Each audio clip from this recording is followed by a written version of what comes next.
Olá, meus queridos, nós estamos aqui para mais uma aula de língua portuguesa e a aula de hoje será sobre redação. Sou o professor Alexandre Soares e irei passar dicas essenciais para você, aluno do ensino médio, você que está se preparando para o Enem, para que vocês possam produzir um bom texto, escrever uma boa redação e, consequentemente, tirar boas notas. Meus queridos, na aula de hoje, eu irei passar para vocês algumas dicas essenciais de como vocês produzirão um bom texto. É necessário que vocês entendam que toda redação ela precisa de alguns elementos que compõem a sua estrutura. E que elementos são esses, professor? A introdução, mais a tese, o desenvolvimento, que são os argumentos que compõem lá toda a defesa da sua tese, a proposta de intervenção, que são as sugestões, a solução para a resolução do problema, e a conclusão, que é o fechamento do seu texto. Professor, o que vem a ser a introdução mais a tese? Comece contextualizando bem a sua redação, desenvolvendo sua tese, ou seja, o seu ponto de vista. Ela será a ideia central do seu texto sobre o tema proposto. Por quê? Porque é a partir da sua tese, do seu ponto de vista, que você irá defender, no caso, sua tese, né, lá nos argumentos. Mas, professor, o que é contextualizar? Você não pode, dentro do seu texto, já de cara introduzir o tema. Você precisa contextualizar, você precisa trazer uma informação importante, uma informação extra, antes de começar propriamente o tema. Quando eu falo em contextualizar, eu estou dizendo que você precisa trazer uma informação importante para o seu texto. Você precisa inserir uma área de conhecimento. Vejamos o tema a seguir. A autora desse texto, que tem como tema valorização do trabalho docente no Brasil, ela colocou algo bem interessante para nós. Perceba, no meio do caminho tinha uma pedra. O verso do poema de Carlos Drummond de Andrade, poeta brasileiro, pode ser considerado como uma metáfora para os obstáculos da vida de seu eu lírico. De maneira semelhante, a valorização do trabalho docente no Brasil ainda é um grande desafio, presente no desenvolvimento da nação. Ela insere a sua tese. Sendo assim, cabe a observação acerca dos fatores que favorecem a questão com ênfase na descredibilidade da sociedade e no descaso estatal. Perceba que a autora do texto faz um comparativo entre os obstáculos do eu lírico, fazendo referência ao poema de Drummond, com os problemas que os professores enfrentam em relação à desvalorização da classe educadora, que infelizmente não vem sendo valorizada tanto em questão de salário e até também em questão da profissão, em sala de aula. Então, há todo um fator que, infelizmente, os professores vêm sofrendo e, consequentemente, não há a valorização devida como o professor ele merece. Agora chegou a hora do desenvolvimento. Chegou a hora em que você vai defender a sua tese, o seu ponto de vista que foi construído lá na introdução. Perceba que lá na introdução que eu li para vocês sobre a temática que fala da valorização do docente no Brasil, ela colocou que, infelizmente, tanto a sociedade quanto o governo não têm valorizado tanto assim o professor como ele merece. Só que para isso, ela precisa justamente defender isso através de argumentos válidos, argumentos que comprovem o que ela falou na sua tese. Vejamos. O primeiro argumento, ela fala que, em primeira análise, é fundamental apontar que o desinteresse do corpo social pelo cargo de educador é um dos impulsionadores dessa situação. Nesse sentido, devido aos inúmeros empecilhos que envolvem a profissão, como baixos salários, desrespeito dos alunos em sala de aula, muitas pessoas não enxergam o trabalho do docente como algo promissor. Como resultado dessa visão, cada vez menos indivíduos optam por ocupar esse ofício e estimá-lo, o que faz com que o quadro de desvalorização cresça no território brasileiro. Perceba que a autora, ela peca um pouco por não colocar nenhuma citação. Porém, ela deixa bem claro que, por conta dos baixos salários, desrespeito dos alunos em sala de aula, o trabalho do docente não é visto como algo promissor.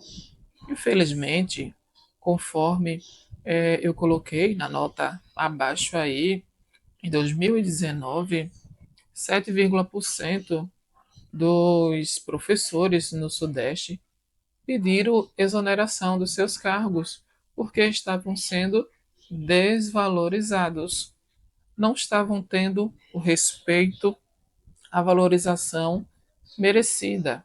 Então, isso é importante ser colocado dentro de um argumento que justamente você vai defender aquilo que você falou lá na introdução. E, consequentemente, é um possível segundo argumento virá. Então, vamos ver o segundo argumento. No segundo argumento, a autora ressalta que a negligência governamental faz com que essa situação se perpetue pelo âmbito nacional, já que cada vez mais ocorre a diminuição de verbas direcionadas ao setor educacional. De acordo com o economista Arthur Lewis, educação nunca foi despesa, sempre foi investimento com retorno garantido. Sob essa perspectiva, percebe-se que essa ideologia não se faz presente entre os representantes políticos, visto que não há o interesse em promover melhorias no ensino brasileiro e, consequentemente, melhores condições de trabalho aos professores. Logo, é inadmissível que esse cenário continue a perdurar. Perceba que a autora coloca de maneira brilhante que o cenário brasileiro, a educação, não se injeta tanta verba assim como deveria. E aí vem esse economista britânico que ele fala de maneira brilhante que educação não é despesa. Educação é investimento com retorno garantido em quem? Nos alunos. Por quê? Porque quando você investe na educação, tudo muda. O país cresce, o país avança e, consequentemente, o país ele muda de patamar. Ele sai de um país subdesenvolvido para um país desenvolvido. Só que não há tanto interesse assim nos nossos governantes de investir tanto assim na educação. Tanto é que entre 2019 a 2021, 2022, segundo os dados do Jornal Nacional, a educação ela caiu 2% a cada ano por falta de investimento. Em tudo que não há investimento na educação, também não há interesse nem na parte dos alunos, nem tampouco na parte dos professores. E aí há a desvalorização do professor, porque é desestimulado, porque não há um investimento, não há justamente um retorno dos alunos e também um retorno dos nossos governantes. e, consequentemente, o país ele fica parado. Iremos ver agora a nossa proposta de intervenção. O que é que a autora ela coloca para resolver essa problemática? Agora chegou a hora da nossa conclusão e também a nossa proposta de intervenção. Professor, eu posso colocar a minha proposta de intervenção junto com a conclusão? Sim, pode colocar.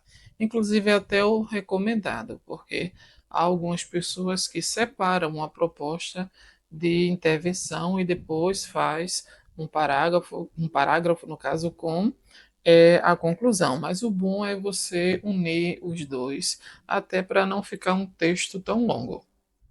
E a autora do nosso texto, ela propõe algumas medidas. Ela apresenta alguns agentes que irão resolver este problema, porque todo tema do Enem, ele é uma problemática e ele sugere ao aluno, ao estudante, que apresente algumas medidas, algumas sugestões para a resolução daquele problema. E ela continua dizendo: portanto, medidas são necessárias para solucionar o impasse. O impasse, a desvalorização do professor. Para isso, o governo federal, em parceria com o Ministério da Educação, deve ampliar a qualidade do ensino brasileiro por meio de investimentos no setor.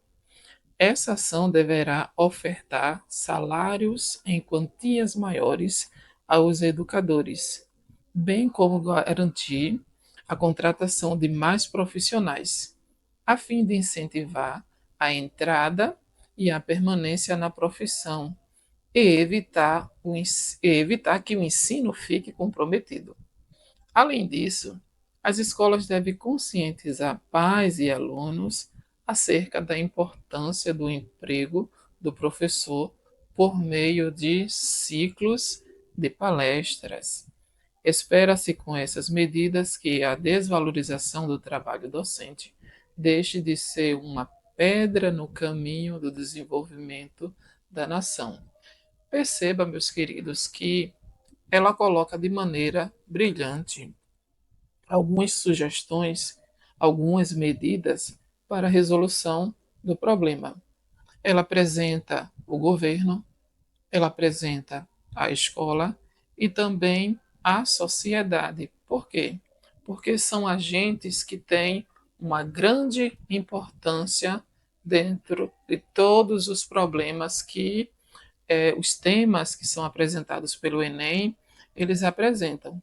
E é necessário você ter em mente que os agentes solutivos, eles são importantes para você fechar o seu texto, para você indicar sugestões para a resolução daquele problema. Meus queridos, espero que vocês tenham gostado da aula de hoje. As dicas que eu passei para vocês. Entendam que todo texto ele precisa ter a introdução, você precisa contextualizar primeiro, depois apresentar uma tese, que é o seu ponto de vista. É importante vocês colocarem dois argumentos, argumentos esses que serão para comprovação da sua tese, e aí você fecha o seu texto colocando tão somente a proposta de intervenção, mais a conclusão. É importante você colocar alguns agentes importantes, como governo, sociedade e escola, que são agentes promissores para a resolução dos problemas. Então, eu espero que vocês curtam bastante este vídeo, compartilhem aí com um amigo, divulguem bastante para que o YouTube ele possa entender que este vídeo ele tem valor, porque o propósito é fazer com que a educação ela cresça a cada dia e alunos como você, aluno do estudante do ensino médio, possa estar desenvolvendo a cada dia.